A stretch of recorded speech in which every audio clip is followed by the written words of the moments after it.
Pria ini baru saja kembali dari dunia kiamat dengan membawa satu ransel penuh emas batangan. Wang Bin melihat pacarnya sendiri sedang dipeluk orang lain, dan si kaya ini berjalan ke arahnya dan memprovokasinya. Pacarmu lumayan juga, empuk. Wang Bin yang marah langsung menendangnya. Hampir saja ginjal si kaya itu pecah. Tapi siapa sangka, pacarnya yang telah bersamanya selama bertahun-tahun, malah menamparnya dengan keras, lalu berbalik dan memperhatikan si kaya dengan penuh perhatian. Saat itu, Wang Bin tiba-tiba merasa dirinya seperti badut. 10 tahun hubungan ternyata tidak sebanding dengan uang si kaya. Namun, sang pacar tidak akan pernah menyangka, bahwa Wang Bin sekarang, telah menjadi orang terkaya di dunia yang tak terjangkau olehnya. Ternyata beberapa hari yang lalu, Wang Bin, untuk mendapatkan uang membelikan hadiah ulang tahun untuk pacarnya, menjadi joki game kiamat. Tak disangka, saat tamat, ia diundang oleh sistem untuk memasuki dunia kiamat. Sistem memberitahunya bahwa ia dapat membawa barang apapun, dan bebas keluar masuk ke dua dunia. Dan selama ia bertahan hidup di dunia kiamat selama 7 hari, ia dapat kembali ke dunia nyata. Tapi perlu diperhatikan, mati di dunia kiamat berarti benar-benar mati. Meskipun berisiko tinggi, jika ia bisa membawa kembali barang-barang berharga, bukankah ia akan mencapai puncak kehidupan?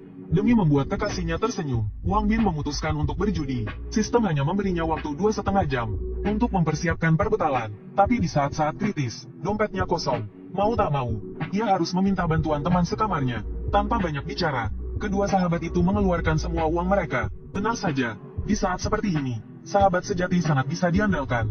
Mereka berdua mendorongnya keluar dari asrama. Jangan banyak bicara, cepat pergi. Setelah menyiapkan semua perbekalan, Wang Bin menelepon pacarnya untuk memberitahu bahwa ia agak sibuk beberapa hari ini dan tidak punya waktu untuk menemaninya. Tapi pacarnya di seberang telepon sudah naik mobil mewah si kaya. Tanpa gangguan dari Wang Bin, lebih mudah bagi mereka untuk bermain permainan berdua. Saat itu, Wang Bin yang tidak tahu bahwa ia telah dikhianati, tiba di dunia kiamat. Melihat zombie yang berkerumun di luar, ia langsung ketakutan. Untungnya, ia sudah siap, dan tidak perlu khawatir tentang makanan dan air. Sesuai dengan strategi dalam game, ia menggunakan batu untuk menyelidiki jalan, dan berhasil mengalihkan perhatian para zombie. Lalu ia mengambil sekop dan mulai menjelajahi peta. Namun, saat itu, di atap gedung yang tak jauh darinya, seseorang sedang mengawasinya dengan cermat. Setelah berjalan 2 langkah, Wang Bin menyadari bahwa seseorang sedang mengikutinya. Ia menoleh dengan waspada, dan menemukan sesosok bayangan di sudut dinding. Ia langsung tegang dan berkeringat dingin. Perlu diketahui bahwa di dunia kiamat, manusia lebih menakutkan daripada zombie. Memikirkan hal ini, ia langsung berlari. Baru saja berbelok ke gedung di sebelahnya, seorang gadis jatuh dari langit. Serahkan semua makanan yang kamu punya, atau aku akan mengebirimu. Wang Bin menyadari bahwa lawannya hanyalah seorang gadis, dan langsung mengambil sekop untuk melawan. Tak disangka, gadis itu memiliki kemampuan melihat tembus pandang, dan langsung melihat kelemahannya. Dengan 3 tendangan per detik, ia membuat Wang Bin meragukan hidupnya. Lalu menempelkan belati di lehernya. Bergerak sedikit saja, arterimu kupotong. Tenang, kornet dan makanan kering di tasku, semua untukmu. Mendengar itu, gadis itu meneteskan air mata tanpa bisa ditahan. Saat ia tertegun, Wang Bin mengeluarkan alat setrum dari sakunya, langsung membuat gadis itu merasakan sensasi menyengat. Melihatnya gemetar, Wang Bin tidak memanfaatkan situasi. Malah, ia meninggalkan kornet dan air untuknya, lalu pergi dengan santai. Gadis itu menatap kornet di tangannya. Pria ini keren banget. Namun, baru saja meninggalkan gedung, Wang Bin bertemu sekelompok perampok. 3 pria kekar itu langsung menyerangnya tanpa basa-basi.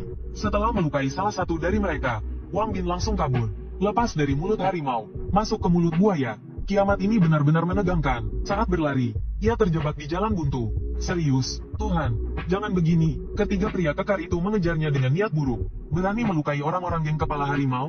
Hari ini, ginjalmu akan jadi teman minum kami. Wang Bin merasa tidak enak. Musuhnya terlalu banyak. Mustahil untuk menerobos. Tiba-tiba, gadis tadi diam-diam telah mengendap di belakang geng kepala harimau. Pertama, ia memukul pingsan salah satu dari mereka dengan batu bata. Lalu, ia melancarkan tendangan kungfu ke kepala si botak. Kemudian, mengincar titik lemah lawannya. Ia menghabisinya dengan cepat. Pria bermata satu yang tersisa ketakutan dan langsung kabur. Wang Bin takut ia akan kembali membawa bala bantuan. Jadi ia ingin mengejar dan menghabisinya. Namun, gadis itu menarik kerahnya dan menahannya. Gerombolan mayat hidup akan segera tiba. Sekarang, kabur adalah hal terpenting. Benar saja, setengah menit kemudian, segerombolan zombie berkumpul di lantai bawah. Wang Bin merasa lega, hampir saja jadi santapan zombie. Sebagai ucapan terima kasih, ia mengeluarkan semua makanannya dan membaginya dengan gadis itu. Gadis itu menangis terharu. Kau orang kaya yang baik hati. Dari mana kau dapat barang-barang mewah ini? Wang Bin mengangkat bahu. Jangan tanya dari mana aku mendapatkannya. Beri aku tumpangan selama 7 hari. Dan lain kali kita bertemu, aku akan bawakan lebih banyak makanan. Sebagai tanda ketulusan, ia menyerahkan alat setrumnya. Sekarang kita bisa berdamai, kan? Setelah bertukar nama, mereka kembali ke kamar masing-masing. Wang Bin pertama-tama memeriksa dengan teliti apakah pintu dan jendela tertutup rapat. Lalu mulai mencari-cari di kamar. Ia segera menemukan banyak perhiasan di laci. Kalau aku bawa ini pulang, aku akan kaya raya. Lebih baik aku tanya Xiao Yu dulu. Lagi pula ini wilayahnya. Wang Bin dengan bersemangat membuka pintu kamar Xiao Yu. Tanpa diduga, ia melihat pemandangan yang tidak disukai semua orang. Wajah Xiao Yu terlihat sangat tidak senang. Ia mengira Wang Bin berubah pikiran dan ingin mengambil kembali makanannya. Setelah tahu Wang Bin hanya ingin mengambil perhiasan, ia langsung kehilangan minat. Pasti ada brankas di sini. Mau lihat nggak? Setelah brankas dibuka, Wang Bin tercengang. Isinya penuh dengan permata dan batangan emas. Ini auto kaya mendadak. Setelah semuanya dikemas dan dibawa pergi, Wang Bin memberitahu Xiao Yu, selama aku bisa mendapatkan harta seperti ini, aku akan membawakanmu lebih banyak makanan enak. Mata Xiao Yu langsung berbinar. Janji ya, jangan ingkar. Saat mereka berdua sedang membicarakan rencana untuk kaya raya, tiba-tiba terdengar jeritan dari lantai bawah. Xiao Yu mengintip melalui celah. Wajahnya langsung menjadi serius. Sekelompok manusia bersenjata sedang melewati jebakan yang dia pasang. Yang memimpin mereka adalah si mata satu yang melarikan diri tadi. Ini tidak aman. Kita harus segera pergi dari sini. Tak lama kemudian, mereka menemukan sebuah villa baru. Melihat zombie berkeliaran di bawah, Wang Bin ingin menangis. Dengan suara bising di bawah sana, bagaimana aku bisa tidur? Jadi dia mengeluarkan ponselnya dan bermain game untuk menghabiskan waktu. Xiao Yu tertegun melihatnya. Ponselmu masih ada baterainya? Bolehkah aku pinjam untuk mendengarkan musik? Dengan headphone di telinganya, Xiao Yu kehilangan ekspresi garangnya, dan terlihat seperti anak kecil yang patuh. Mereka berdua duduk berdampingan, menikmati ketenangan sesaat di tengah kiamat. Saat lagu mulai dimainkan, ia seolah-olah melihat kembali kenangan bersama orang tuanya. Hari-hari bahagia itu telah berlalu. Air matanya mengalir tanpa bisa ditahan. Merasakan tatapan iba Wang Bin, ia segera melepas headphone dan mengembalikannya. Ponselnya boros baterai. Lebih baik hemat saja. Wang Bin menunduk, tampak berpikir. Kita dengarkan lagu ini bersama-sama, yuk. Secerca kegembiraan melintas di mata Xiao Yu. Senyum cerahnya seperti bintang yang menerangi malam yang gelap. Tak lama kemudian, mereka berdua tertidur saling bersandar. Keesokan paginya, Xiao Yu mengeluarkan peta dan menganalisis situasi. Ada 4 kelompok di daerah ini. Geng macan yang mereka hadapi kemarin hanya berada di posisi kedua. Yang terkuat adalah geng pasir liar. Mereka punya lebih dari 100 preman bersenjata lengkap. Wang Bin tidak peduli bagaimana mereka memperebutkan wilayah. Ia hanya ingin menjara brankas kota. Xiao Yu menyarankannya untuk melupakan ide itu. Karena gedung bank terbesar di kota ini telah diduduki oleh geng pasir liar. Wang Bin menghela napas pasrah. Sepertinya aku tidak bisa menemukan lebih banyak batangan emas dalam waktu dekat.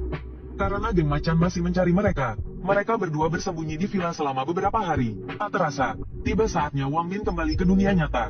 Wang Bin meninggalkan semua makanan untuk Xiao Yu, dan memintanya untuk bersembunyi selama 7 hari ini. Ia berjanji akan kembali menemuinya setelah urusannya selesai. Xiao Yu merasa sedih. Kehadiran Wang Bin telah memberinya kehangatan yang telah lama hilang. Ia mengumpulkan keberanian dan memeluk Wang Bin erat-erat. Apa kau meninggalkanku? Wang Bin juga merasa sangat berat hati. Namun, ia tidak bisa melanggar aturan yang ditetapkan sistem. Ia hanya bisa menenangkan Xiao Yu dan memintanya untuk tidak takut. Lain kali kita bertemu, aku akan membawakanmu lebih banyak barang. Xiao Yu menunggu di pintu, menunggu perpisahan terakhir. Saat hitungan mundur berakhir, Wang Bin langsung menghilang di tempat. Seolah-olah dia tidak pernah ada. Sementara itu, di dunia nyata, sepasang kekasih sedang bermesraan di hutan kecil. Wang Bin tiba-tiba muncul dari semak-semak. Hahaha, akhirnya aku kembali. Dia memandang kota yang terang benderang. Dibandingkan dengan dunia pasca apokaliptik, tempat ini seperti surga. Wang Bin segera menelepon pacarnya. Dia tidak sabar untuk bertemu orang yang paling dicintainya. Tapi wanita jahat itu sedang menemani seorang pria kaya melihat rumah di kantor penjualan. Awalnya dia tidak ingin meladeni Wang Bin yang miskin. Tapi Tuan Li Iseng, dia berbisik, putuskan hubunganmu dengan Wang Bin, dan aku akan membayar uang muka rumah baru untukmu. Setelah mendengar itu, wanita jahat itu langsung memberitahu alamatnya dan meminta Wang Bin untuk segera datang. Wang Bin langsung bersikap seperti anjing penurut. Dia berencana untuk menjual perhiasannya untuk membelikan pacarnya sebuah villa besar. Tak lama kemudian, dia tiba di toko perhiasan dan ingin bertemu dengan manajernya. Pramusaji melihat penampilannya yang lusuh, dan menyuruhnya pergi. Wang Bin langsung mengeluarkan sebuah batu permata. Bisakah kau mengambil keputusan untuk menjual barang ini? Pramusaji mengambil batu permata itu dengan tatapan meremehkan. Kau mencoba menipuku dengan barang palsu? Mau kulaporkan ke polisi? Kalau kau tidak pergi, aku akan memanggil satpam. Keributan itu langsung menarik perhatian manajer. Dia menghampiri Wang Bin dengan ramah, dan ingin melihat kualitas batu permata itu. Setelah melihatnya dengan jelas, dia langsung berseru kaget. Dia dengan hormat mengundang Wang Bin ke ruang VIP. Setelah memeriksanya dengan seksama, dia berkata, Tuan, apakah Anda yakin ingin menjual batu permata ini? Wang Bin berpura-pura tenang, dan memintanya untuk mengajukan harga. Jika harganya memuaskan, dia akan langsung menandatangani kontrak. Manajer itu terkejut dengan sikapnya. Dia buru-buru menyeka keringat di dahinya. Dia mengatakan bisa membelinya seharga 8 juta. Wang Bin berpura-pura mengerutkan kening. Padahal dalam hati dia sangat gembira. 8 juta, kau pikir aku pengemis? Manajer buru-buru menaikkan harga. Dia mau membeli sebanyak mungkin batu permata seperti itu. Melihat ketulusannya, Wang Bin menjual semua batu permata yang tersisa kepadanya. Melihat deretan angka 0 di ponselnya, Wang Bin dengan gembira naik taksi menuju kantor penjualan. Tapi saat dia masuk, dia melihat pacarnya bersandar di pelukan pria lain. Dia tertegun, pacarnya menamparnya, menyadarkannya sepenuhnya. Hubungan 10 tahun kalah dengan sebuah rumah. Pramusaji memanggil satpam, untuk mengusir si miskin yang membuat keributan itu. Wajah Wang Bin menjadi dingin. Beginikah caramu memperlakukan tamu? Wanita itu mengejek, rumah termurah di sini berharga 5 juta. Orang miskin sepertimu jangan coba-coba. Wang Bin tertawa mendengarnya. 5 juta apaan? Setidaknya rumah mewah 20 juta baru cocok untukku. Saat mereka bersih tegang, Li, si anak orang kaya, sudah sadar kembali. Dia langsung ingin membalas dendam. Wang Bin langsung mengeluarkan sebuah batu bata emas dan mengempaskannya ke mulut Li, membuat 2 giginya copot. Berisik sekali, lalu dia menunjukkan saldo rekening banknya. Cukupkah uang ini untuk membeli properti kalian? Melihat itu, manajer langsung berubah sikap. Kalian bertiga, segera merangkak berkeliling aula ini 3 kali. Kalau tidak, angkat kaki dari sini. Kemudian, ia mengejar Wang Bin dengan penuh hormat. Apakah Anda puas dengan hasilnya, Tuan? Begitulah Wang Bin akhirnya tinggal di sebuah villa seharga 30 juta. Dia berbohong dan mengatakan bahwa dia memenangkan lotre. Dia memberi masing-masing dari 2 sahabatnya 1 juta. Sisa uangnya dia bawa pulang untuk diberikan kepada orang tuanya. Malam harinya, dia pergi ke rumah pamannya sambil membawa sebotol Moutai. Waktunya untuk kembali ke dunia pasca apokaliptik hampir tiba. Dia beralasan ingin berburu. Dia ingin membawa senapan angin untuk perlindungan. Pamannya khawatir dia akan berada dalam bahaya di alam liar. Dia juga memberinya sebotol obat bius untuk berjaga-jaga. Tak lama kemudian, hari untuk kembali pun tiba. Kali ini, dia lebih siap. Saat hitungan mundur berakhir, sistem secara otomatis memulai teleportasi. Dia kembali ke ruangan yang familiar. Dia bertekad untuk melakukan sesuatu yang besar. Xiao Yu, aku kembali. Mata gadis itu berkaca-kaca. Dia memeluknya dengan penuh haru dan menangis terseduh-seduh. Syukurlah, Kak Wang, aku hampir tidak bisa bertemu denganmu lagi. Ternyata, tak lama setelah Wang Bin kembali ke dunia nyata, Geng Macan telah mengirim banyak anak buah untuk mencari mereka berdua. Xiao Yu terjebak dalam penyergapan. Dia berhasil melarikan diri meski terluka. Setelah mengetahui kejadian tersebut, Wang Bin memeluk dan menghiburnya. Berani menyentuh orangku, kalian mati. Dia langsung memutuskan untuk menghancurkan Geng Macan demi Xiao Yu. Karena di dunia kiamat sumber daya sangat kurang. Pertarungan di antara 4 geng besar masih mengandalkan senjata dingin. Namun, senapan angin yang disiapkan Wang Bin cukup untuk membuat mereka mendominasi dunia kiamat. Tapi Xiao Yu tetap merasa khawatir. Karena bagaimanapun lawan mereka sangat banyak. Sedangkan mereka hanya berdua. Namun Wang Bin sama sekali tidak panik. Kali ini, dia juga membawa sejumlah dinamit. Saat ini, dari 4 geng besar, hanya geng beruang yang memiliki bahan peledak. Selama kita meledakkan gudang Geng Macan, pasti mereka akan saling menyerang. Saat itu, kita bisa memanfaatkan situasi. Setelah rencana serangan ditentukan, pada malam hari, mereka berdua diam-diam menyelinap ke markas Geng Macan. Menghindari penjaga yang tertidur, mereka langsung menuju gudang. Benar saja, mereka menemukan banyak sekali persediaan di sana. Baru saja mereka hendak meletakkan dinamit dan pergi. Xiao Yu malah enggan melepaskan beras yang dia peluk. Wang Bin dengan susah payah membujuknya. Namun pada saat itu, tiba-tiba terdengar alarm dari lantai bawah. Ternyata para zombie menemukan pintu kecil yang mereka buka. Zombie-zombie itu menyerbu wilayah Geng Macan. Pemimpin Geng Macan sangat marah kepada anak buahnya. Pintu saja tidak bisa dijaga. Buat apa kalian? Pada saat itu, dia tiba-tiba merasa firasat buruk. Dia segera membawa orang ke gudang untuk memeriksa. Bahan peledak yang akan meledak terlihat jelas. Dengan suara ledakan yang menggelegar, persediaan yang susah payah dikumpulkan Geng Macan hangus terbakar. Bos Macan menggertakkan giginya karena marah. Ia bersumpah untuk memusuhi geng beruang selamanya. Sementara itu, Wang Bin menyaksikan semuanya dari saluran ventilasi. Melihat rencananya berhasil, ia hendak pergi.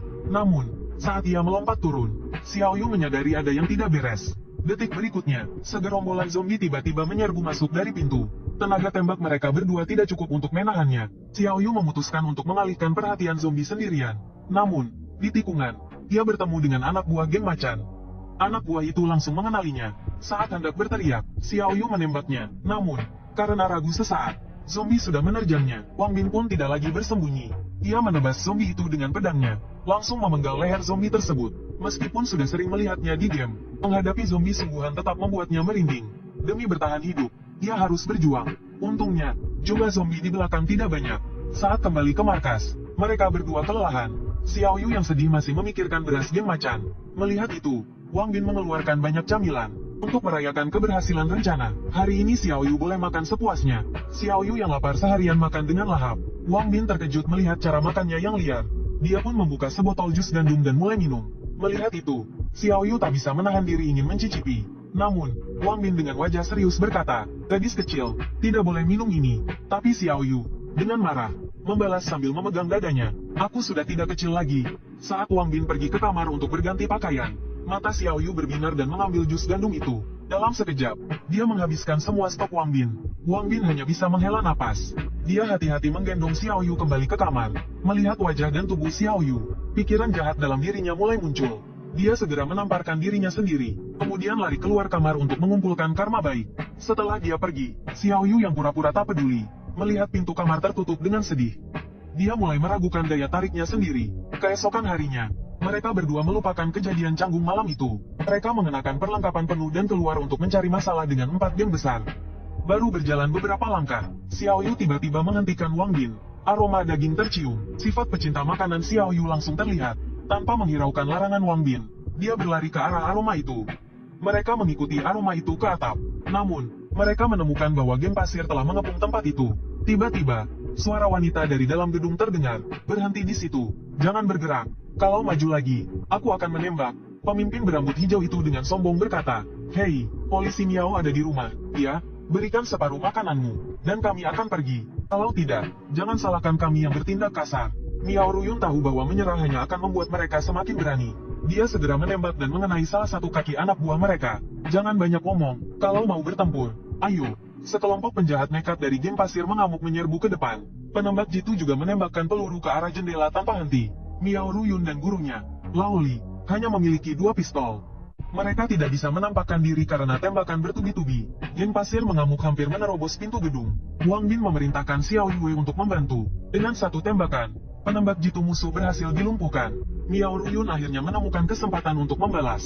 Dengan serangan dari depan dan belakang, geng pasir mengamuk kocar-kacir. Lu Mao bergegas melarikan diri ke gedung sebelah. Dia berteriak, menyerah dan memohon Miao Ruyun untuk mengampuni mereka.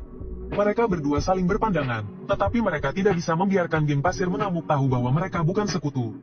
Miao Ruyun mendapat ide dan berteriak ke seberang.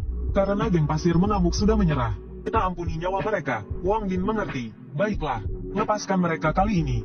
Geng pasir mengamuk boleh pergi. Saat mereka keluar dari gedung, Wang Bin langsung menyuruh Xiao Yue menembak untuk mengejar mereka. Lu Mao segera menarik seorang anak buahnya untuk menjadi tameng, dan lolos dari tembakan Xiao Yue. Wang Bin menyuruhnya untuk tetap berjaga di sana. Sementara ia membawa makanan, untuk menemui Miao Ruyun dan membicarakan kerjasama. Dia mengangkat tangannya sebagai tanda niat baik. Miao Ruyun juga ingin tahu apa rencananya. Setelah mendapat izin, Wang Bin melanjutkan langkahnya. Begitu memasuki pintu, sebuah pistol perak tiba-tiba ditempelkan ke kepalanya. "Serahkan semua makanan yang kau bawa." Ternyata Miao Ruyun mencurigai Wang Bin sebagai mata-mata dari 4 geng besar. Tetapi makanan di tas Wang Bin membuat mata mereka berbinar. Lagi pula, mata-mata tidak akan membawa begitu banyak makanan. Dan Wang Bin juga mengatakan sebagai tanda niat baik, dia akan memberikan semua makanannya kepada mereka. Miao Ruyun merasa perkataannya masuk akal. Dan bantuannya sebelumnya menunjukkan bahwa ia bukan orang jahat. Melihat Miao Ruyun menurunkan pistolnya, Wang Bin langsung mengajak mereka untuk bekerja sama melawan 4 geng besar. Miao Ruyun menolak mentah-mentah. Karena selain dirinya, hanya ada sekelompok anak-anak dan Lao Li yang kakinya terluka. Mereka tidak mungkin bisa ikut ambil risiko. Wang Bin masih berusaha meyakinkan mereka. Ia mengatakan jika mereka setuju bekerja sama, ia akan menanggung semua kebutuhan makanan mereka. Melihat Wang Bin yang penuh percaya diri, Miao Ruyun bingung apakah harus setuju atau tidak. Saat itu, anak-anak angkat bicara. Hampir semua yang bertahan di akhir zaman ini, memiliki dendam mendalam terhadap 4 geng besar. Mereka tidak ingin melewatkan kesempatan untuk balas dendam. Miao Ruyun terpaksa setuju untuk bergabung. Tetapi ia membuat perjanjian dengan Wang Bin, bahwa hanya dirinya yang akan benar-benar bekerja sama. Kecuali dalam keadaan darurat, anak-anak ini tidak boleh dilibatkan dalam bahaya. Mendapatkan rekan setim yang dapat diandalkan seperti Miao Ruyun, Wang Bin sangat gembira. Kemudian ia membawa rombongan itu kembali ke markas. Ia langsung mengeluarkan banyak makanan ringan untuk dibagikan kepada anak-anak. Sementara Xiao Yue membawa senjata rampasan dari geng pasir mengamuk. Miao Ruyun menyadari bahwa mereka hanya berdua. Ia tiba-tiba merasa tertipu. Baru saja ingin meminta bantuan pada guru. Ia mendapati Lao Liu sedang memegang sebotol jus gandum. dan bersendawa dengan puas. Miao Ruyun merasa sedikit sayang. Kalau benda ini dibawa keluar, setidaknya bisa ditukar dengan 3 butir peluru. Namun saat itu, Wang Bin dengan murah hati memberinya sekaleng. Miao Ruyun terkejut, dan memiliki pandangan baru tentang kekuatan Wang Bin. Barang berharga seperti itu diberikan begitu saja. Sungguh kaya raya. Setelah menenggaknya, dia berteriak. Perasaan yang sudah lama hilang ini sungguh luar biasa. Saat itu juga, tiba-tiba terdengar ledakan dahsyat dari luar. Sepertinya geng kepala harimau dan geng beruang raksasa sudah benar-benar bermusuhan. Tugas mereka selanjutnya adalah menyeret geng pasir mengamuk dan geng elang terbang ke dalam pertempuran. Ketiganya langsung bertindak, dan pergi ke sarang geng pasir mengamuk. Namun, penjagaan di sana sangat ketat, sulit untuk didekati. Setelah mengamati dari kejauhan, Wang Bin menemukan bahwa kebanyakan dari mereka menggunakan senjata tajam. Lebih baik habisi dulu semua yang membawa senjata api. Peluru kedua gadis itu tidak meleset, menghilangkan banyak anak buah yang bersenjata. Melihat tujuannya tercapai, Wang Bin segera menarik mereka untuk mundur. Melihat saudara-saudaranya yang baru saja minum dan makan bersama menjadi mayat, bos geng pasir mengamuk, Jin Mao, sangat marah. Sekarang geng kepala harimau dan geng beruang raksasa sedang bertarung sengit. Satu-satunya yang bisa menyerang mereka hanyalah geng elang terbang. Tapi Jin Mao tidak gegabah, melainkan memerintahkan anak buahnya untuk memanggil semua orang kembali dan menunggu. Saat itu, bos geng elang terbang, Fei Ge, masih bermain mahjong. Ketika anak buahnya tiba-tiba melaporkan bahwa pos jaga mereka terbakar, ternyata Wang Bin dan kedua gadis itu menduga Jin Mao mungkin akan menahan diri. Jadi mereka sengaja membakar geng elang terbang. Dalam semalam, kota dipenuhi asap dan api. Wang Bin membawa Xiao Yue untuk mengintai musuh, dan menemukan keempat geng besar keluar semua. Jelas ingin bertarung sampai mati. Maka ketiganya bertindak lagi. Kali ini targetnya adalah gedung markas geng pasir mengamuk. Namun, gedung yang kehilangan penjagaannya, tiba-tiba dipenuhi banyak zombie. Wang Bin tidak ingin membawa mereka berpetualang, dan ragu-ragu untuk mundur. Namun, kedua gadis itu merasa ini adalah kesempatan yang tak boleh dilewatkan. Dan masing-masing mengeluarkan senjata mereka untuk menunjukkan sikap mereka. Setelah pertempuran sengit, ketiganya akhirnya sampai di brankas. Wang Bin tidak bisa menyembunyikan kegembiraannya melihat tumpukan emas yang menggunung. Karena sistem yang ia dapatkan hanya bisa ditingkatkan dengan emas. Tidak hanya bisa membuka ruang sistem, tetapi juga bisa mendapatkan berbagai keterampilan melalui undian. Total 40 ton emas. Lebih dari setengahnya digunakan untuk upgrade. Meskipun ruang sistem telah dibuka, kekuatannya masih lemah. Sebagai seorang pria, ia tidak bisa terus dilindungi oleh dua gadis. Maka ia memutuskan untuk mengundi dan meningkatkan kekuatannya. Satu kali undian hanya menghabiskan 100 kati. Aku tidak peduli. Namun, melihat teknik super yang hampir ia dapatkan berubah menjadi poin atribut, Wang Bin baru tahu betapa buruk keberuntungannya. Setelah mengundi 200 kali dan hanya mendapatkan terima kasih, akhirnya ia mendapatkan buku keterampilan. Mendapatkan keterampilan keahlian menembak dan telapak fajra. Akhirnya aku bisa melindungi diriku sendiri di dunia kiamat ini. Tapi waktunya kembali ke dunia nyata hampir tiba. Sebelum pergi, dia berencana untuk membuat masalah bagi keempat geng itu. Jadi dia mengajak kedua gadis itu untuk meninggalkan tempat berbahaya ini. Miao Ruyun menyarankan untuk tidak pergi dengan tangan kosong.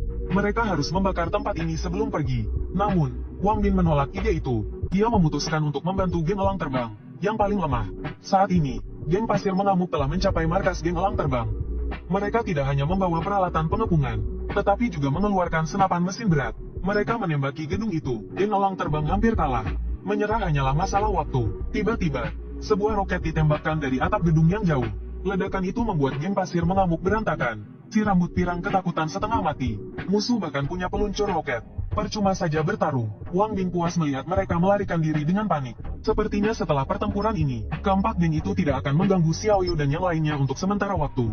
Di pesta perayaan, Wang Bin mengumumkan bahwa dia mungkin akan pergi selama 7 hari. Saat dia kembali, dia akan membawa lebih banyak makanan. Kata anak-anak berbinar mendengarnya. Mereka membayangkan kehidupan bahagia di masa depan. Tak lama kemudian, Wang Bin kembali ke dunia nyata. Karena setiap hari di dunia kiamat penuh dengan ketakutan, Wang Bin, yang kini bermandikan sinar matahari, merasa seperti hujan di musim kemarau. Dia segera mengajak kedua sahabatnya keluar untuk makan. Hidup di dunia nyata sungguh bahagia. Kedua temannya melihat Wang Bin makan dengan lahap, dan bertanya-tanya apakah dia kehilangan akal sehatnya setelah putus cinta. Setelah kenyang, Wang Bin langsung ke intinya. Dia kembali untuk mencapai puncak kehidupan di dunia nyata. Jadi dia mengajak teman-temannya untuk membuka toko perhiasan. Dia dengan murah hati menginvestasikan 20 juta dan 4 ton emas. Kedua temannya mengira dia berbohong. Tetapi ketika mereka melihat villa mewah dan meja penuh emas, mereka langsung menjilatnya. Mereka berebut untuk melahirkan anaknya. Tiba-tiba, Wang Bin menerima telepon dari mantan pacarnya, yang mengajaknya bertemu untuk mengakhiri hubungan mereka. Wang Bin ingin berpisah secara baik-baik, jadi dia pergi sendirian ke tempat pertemuan. Tanpa diduga, sekelompok pria kekar tiba-tiba muncul dan mengepungnya. Pria berkacamata hitam yang memimpin adalah Dongge dari geng Harimau Hitam. Dia memerintahkan Wang Bin untuk berlutut dan meminta maaf kepada Tuan Muda Li.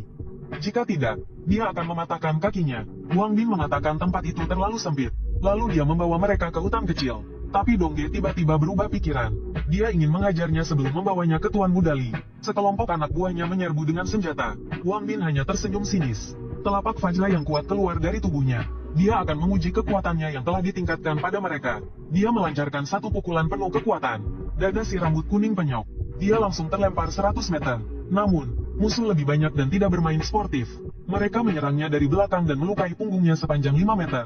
Dongge melihat anak buahnya belum berhasil menangkapnya. Jadi dia memutuskan untuk turun tangan sendiri. Rahangnya jatuh melihat Wang Bin menangkap pisau dengan tangan kosong. Kau pikir aku kucing sakit kalau aku tak menunjukkan taringku? Lalu dia melancarkan tendangan ayam terbang. Telur pecah. Ditambah dengan pukulan telapak jinggang, melemparkan Dongge hingga terpental. Ayo, lanjutkan kalau berani. Begitu kata-katanya terucap, bala bantuan geng macan hitam tiba. Dongge memegangi dadanya yang terluka, dan memerintahkan anak buahnya untuk menyerang. Hajar sampai mati atau cacat. Tak masalah, aku yang tanggung jawab. Wang Bin mengerutkan kening. Kekuatannya saat ini belum cukup untuk menghadapi begitu banyak orang. Jadi dia mengeluarkan pistol dan menembak ke udara. Peluru cepat di luar 7 langkah. Di dalam 7 langkah. Peluru cepat dan akurat. Siapa yang tak takut mati? Silakan coba. Anak buah geng macan hitam terdiam mendengar suara tembakan. Melihat itu, Dongge merinding. Tapi dia masih berlagak berani dan berkata, dengan jumlah kami, apa kau pikir kami takut padamu? Namun, sebelum dia selesai bicara, terdengar suara tembakan. Peluru menembus paha Dongge. Wang Bin meniup ujung pistolnya. Berani bergerak lagi. Selanjutnya kepalamu yang meledak. Para preman kecil itu tak menyangka dia benar-benar berani menembak. Mereka segera mengangkat tangan tanda menyerah. Sudah tahu takut, kenapa belum pergi? Melihat geng macan hitam melarikan diri, Wang Bin juga merasa takut. Sepertinya sebelum memiliki kekuatan absolut, dia tak bisa berlama-lama di tempat penuh masalah ini. Setelah kembali, dia segera membeli banyak persediaan, dan memanggil sistem untuk mengaktifkan lingkaran teleportasi. Saat ini di dunia akhir zaman, semua orang duduk bersama, menantikan kembalinya Wang Bin. Li Tua menyarankan semua orang untuk tidak terlalu berharap, jika Wang Bin sekarang cukup aman. Meskipun dia tidak kembali, mereka harus mendoakannya. Miao Ruyun juga tak bisa menyembunyikan kekecewaannya, tapi dia mengerti Wang Bin tidak berkewajiban untuk merawat mereka. Xiao Yue, sebagai orang yang berpengalaman, menasihati semua orang untuk tenang. Dia yakin kakak Wang pasti tidak akan ingkar janji. Lagi pula terakhir kali Wang Bin juga muncul tiba-tiba saat dia putus asa. Saat itu, pintu tiba-tiba terbuka. Wang Bin kembali dengan membawa banyak persediaan. Kerinduan Xiao Yue meluap seperti air pasang, dan langsung menerjang ke pelukannya. Kali ini, Wang Bin tidak hanya membawa buah-buahan segar untuk anak-anak, tetapi juga Coca-Cola dingin yang didambakan Miao Ruyun. Kedua wanita cantik itu tak sabar membuka tutup botolnya. Kebahagiaan sederhana ini membuat mereka melompat kegirangan. Wang Bin terpaku melihatnya. Dia mencatatnya dalam hati. Di masa depan, dia harus membawa lebih banyak minuman bersoda. Tiba-tiba, seseorang menepuk pundaknya. Saat menoleh, dia melihat senyum lebar Li Tua. Nak, kau bawa rokok yang kuminta? Wang Bin segera menyodorkannya dengan kedua tangan. Li Tua sangat terharu sampai meneteskan air mata. Bisa mencium aroma yang sudah lama hilang ini di akhir zaman. Sekarang mati pun tak ada penyesalan. Lalu Wang Bin mengeluarkan sebungkus bumbu hotpot, dan menyuruh semua orang untuk segera bersiap. Malam ini dia akan mentraktir mereka makan besar. Mata kedua wanita itu langsung berbinar. Mereka segera menyalakan kompor dan merebus air, lalu memasukkan bumbu dan minyak ke dalamnya. Xiao Yu membawakan daging dan sayuran yang sudah dicuci. Wang Bin memasukkan semuanya ke dalam panci dengan sekali gerakan. Aroma harum langsung memenuhi seluruh ruangan. Seharusnya mereka senang bisa menikmati makanan lezat seperti ini di tengah kiamat. Tapi anak-anak malah menangis. Bahkan Paman Li pun meneteskan air mata. Wang Bin tiba-tiba merasa bingung.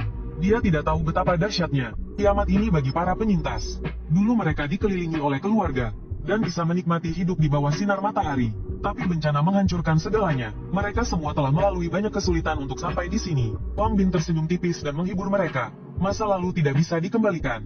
Tapi sekarang kita harus bertahan hidup. Dengan usaha kita sendiri, kita akan menciptakan rumah baru di dunia pasca apokaliptik ini.